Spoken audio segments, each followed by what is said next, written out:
کیوں جی آپ کیا کہتی ہیں؟ حامدہ منال کے حامدہ فاروق ہوئی.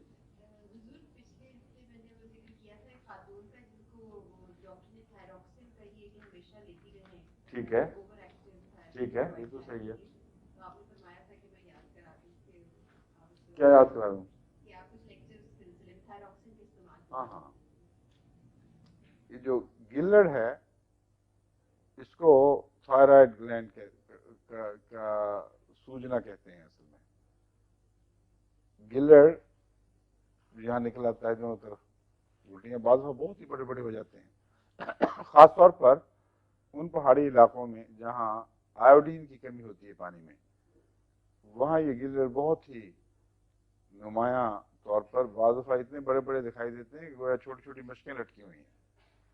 اور ڈلہوزی چمبا وغیرہ کی طرف یہ بیماری بہت ہے، اور وہاں میں نے دیکھا ہے بعض گلر اتنے بڑے بڑے کہ دیکھ کے اس کو حیرت ہوتی ہے، اٹھا کس طرح پھیر رہے ہیں وہ دونوں طرف لٹک کے اتنے بڑے بڑے ہو جاتے ہیں.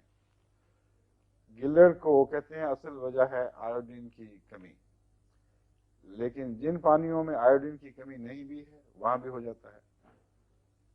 اور آیوڈین آرٹیفیشل دینے کے نتیجے میں بھی ٹھیک نہیں ہوتا. اس کی وجہ ایک یہ بھی ہے کہ بعض دفعہ کمی نہیں ہوتی مگر جسم اس کو ہضم نہیں کرتا. مثلاً